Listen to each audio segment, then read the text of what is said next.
Hey guys, and welcome to the Working Money Channel. Real quick before I begin, 70,000 subscribers is not that far away. Click to subscribe. I'm giving away 2 ledgers on April 1st, but you gotta be subscribed to win, so click subscribe. Thumbs up to the video too if you like what I'm doing. But anyway, back to this video. So we got the crypto market here. Market cap still hovering over $1.7 trillion. Bitcoin dominance still hovering in and around that 60% range. So Bitcoin and altcoins rallying roughly at the same rate. We haven't seen that divergence yet of Bitcoin and altcoins, so we're seeing a rally in tandem right now. Bitcoin trading at about 55,200, Ethereum 1,770. We can see Cardano is now up to the number 3 spot on the list again, up 19.76% in the last 24 hours, whereas the rest of the crypto market is just kind of, not really moving too much to the upside or the downside. XRP right now trading at about 2.462, down 3.04%. And what's with these coins? These random pumps, these random anomalies, it seems. Yesterday we saw XRP pump, and then it retraced right back down. And today we're seeing Cardano up 19.59%. Some may suggest that it is the news that Cardano is going to be listed on Coinbase soon. I believe that is the news that came out. If I am mistaken, put it down in the comments, but I believe that a lot of people are buying on anticipation. Meanwhile, XRP, this is the XRP chart on the daily, just going to put it on the hourly. We saw this random pump yesterday. XRP made its way up to 52 cents.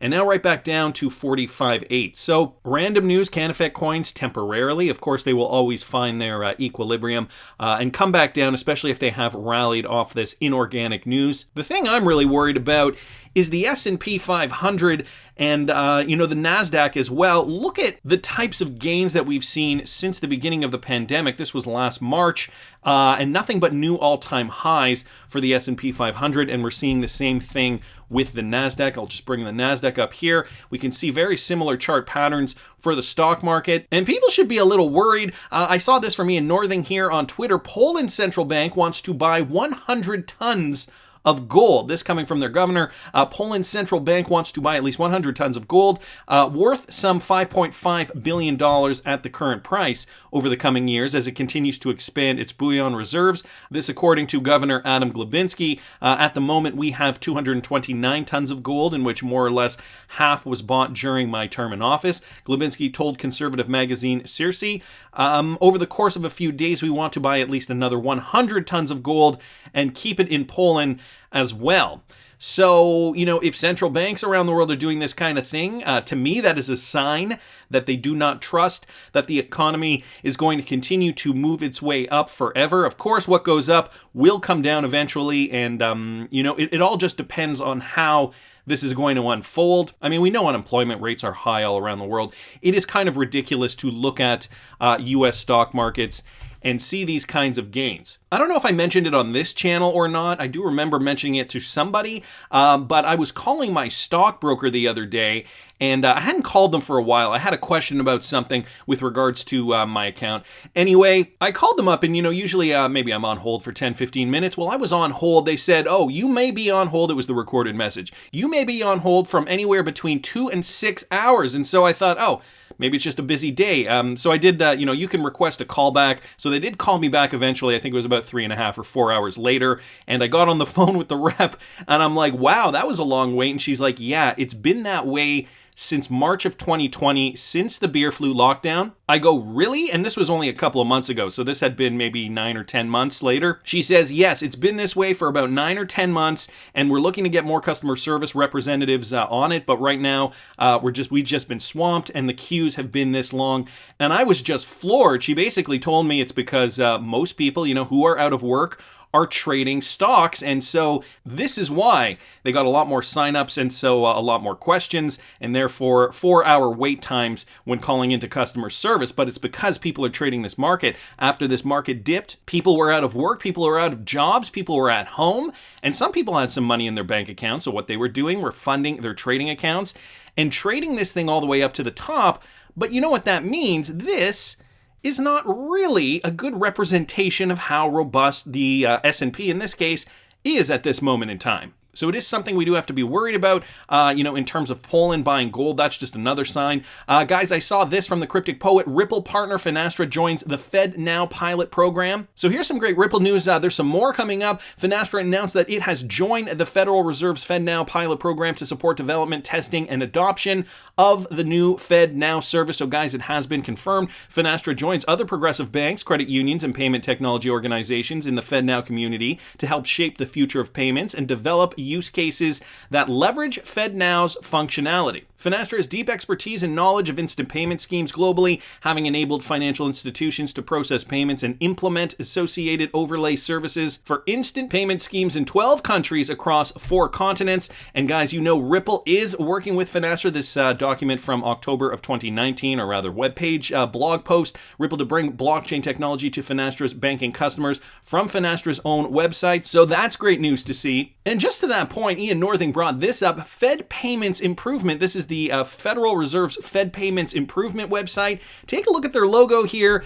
Ian Northing noticing something very interesting here. That's their logo. And the Ripple logo, of course, a very similar shape to the Fed Payments logo. So we are seeing Ripple partner Finastra join the Fed Now pilot program. It will happen one day. Ripple just needs to clear this court case up, which, I feel like I'm talking about every single day because there's a new development going on all the time. We're going to get to the latest one in a sec, guys. I saw this. Finci goes live with Temenos, and we know Temenos is Ripple integrated. So this article from back in May 2016, for those of you guys who do not know, Deloitte showcases integration of Ripple technology into Temenos T24. This has been a partnership that we've known about for a while now, but Finci is running next generation Temenos payments on cloud native technology along with Temenos Transact core banking on the same environment. This allows Finci users to send, manage, and receive instant multi-currency payments alongside with possibility for further extension of intelligent financial management tools, all within a single app. So Finci aims to simplify daily financial management for private individuals, entrepreneurs, freelancers, startups, and already successful working businesses of different industries by automating stressful and time-consuming financial and accounting tasks in a single powerful app.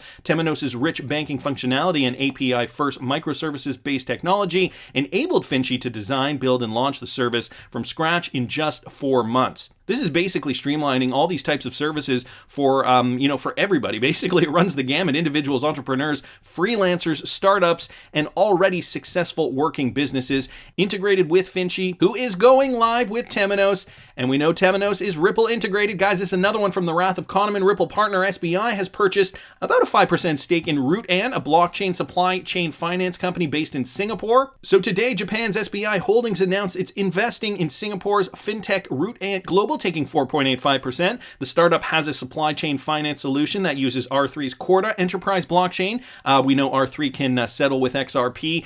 It's good timing given the ramp up in supply chain activity as a result of the beer flu lull.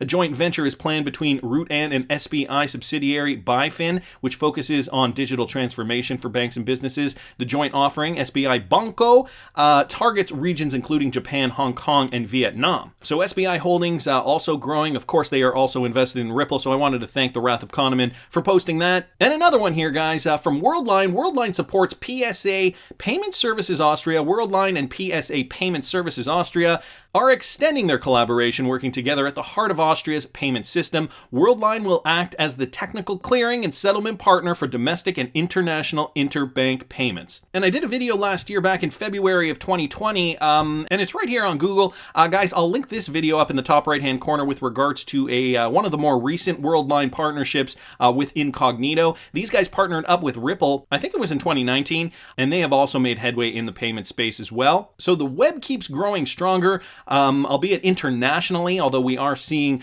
some integration with FedNow, which is US based. Of course, many American companies are very trepidatious to start using XRP in the climate that we're in today. MoneyGram was on board until that SEC lawsuit hit, and then they had to dissolve the partnership. Of course, we don't know the details, but I'm sure it had to do with holding XRP, an unregistered security. At least this is what the SEC is inferring at this moment in time, although they haven't proved it yet. So a lot of American companies are being very, very careful when partnering with Ripple, when using XRP. I mean, they can still use Ripple technology. Ripple first started creating technology for banks and financial institutions that did not use XRP, namely the X Current solution, And my theory was, and I feel like it did prove to be true, was that Ripple was using that as almost a gateway drug for these guys to really get hooked on their technology, to experience the types of savings that can be had with regards to these types of transactions. And I think it was Ripple's plan from the start to eventually wean them onto something harder, in quotes. I'll link that. I'll see if I can find that video. I'll link it up here in the top right-hand corner. Basically, I was likening X-Current to that gateway drug like marijuana or whatever, and then finally XRapid to crack, basically getting them hooked on something harder so that they could never go back. At that time, ODL was called XRapid, and there have been developments since then, but I think that was what Ripple's plan was. Now a wrench has been thrown into their plan by the SEC, and we're getting news articles like this. I feel like I have to keep up on this lawsuit every single day because something new is coming out all the time. Judge denies XRP hodler's motion to intervene in SEC versus Ripple case. So federal judge Annalisa Torres has denied XRP investors' motion to intervene in the lawsuit filed by the U.S. Securities and Exchange Commission against Ripple in December. The decision has nipped in the bud the effort to put the SEC on the defensive. And the subheadline here is a major setback for XRP hodlers. Well, is it a major setback? As reported by you today, John Deaton of Deaton Law Firm filed a motion to intervene on behalf of thousands of XRP hodlers, accusing the SEC of causing over $15 billion in losses with its enforcement action against Ripple. If the motion had been approved, the owners of the token would have inserted themselves into the lawsuit as third-party defendants. So this article gives a few more details on what has happened here, but it sounds as though this is a fairly negative headline. Meanwhile, John Deaton here, clearing the air for XRP hodlers with regards to this article. What did I say about knockdown and how we respond? He says, it was denied without prejudice with the ability to refile in accordance with Judge Torres's local rules. This simply means it must be refiled as a letter motion. I'm on it, guys. Please don't get discouraged. So John Deaton clarifying to the XRP community that he has not given up, that he is still on this. He retweeted out Common Joe's tweet here, unfortunate ruling for XRP hodlers in the motion to intervene. So I know a lot of people were saying this in my comment section yesterday that no, it's been denied. It's been shot down by the courts. So Kevin Diesel asking here, any reason behind the denial by the judge? What would change if you refile providing the same case and evidence? It's not like she was in a bad mood this time and we'll catch her in a better mood next time. Unless I'm missing something, I don't understand why she would deny it. John Deaton explains it wasn't denied based on the substance, i.e. case law and evidence. It was denied without prejudice because the judge wants it in a different form, and that is literally all. Articles are written in a way to get people to click on it. I've seen an article that claimed we lost and the issue is over, and that is pure FUD. So John Deaton not giving up, keeping the XRP community as a priority, and he is going to refile this on behalf of XRP hodlers. And if you guys still haven't signed up on John Deaton's website, if you had been holding XRP before the lawsuit was dropped on December 22nd, you can be part of the class action lawsuit. You just have to go to crypto-law.us. It is in here on John Deaton's Twitter profile. So I urge you guys to be a part of this, guys. I will give you more updates as they come. I also like to clarify, because there is a lot of FUD out there, we got to make sure XRP hodlers remain strong through this, but I want to hear what you guys think. Please subscribe to the channel, guys. We have to hit 70,000 subscribers by March 31st. I'm giving away 2 Ledger Nanos, an S and an X, but you got to be subscribed to win, and like the video if you like the content I'm providing. A thumbs up is a good free way to support the channel. I love hearing what you guys have to say. I'll see you in the next one, guys.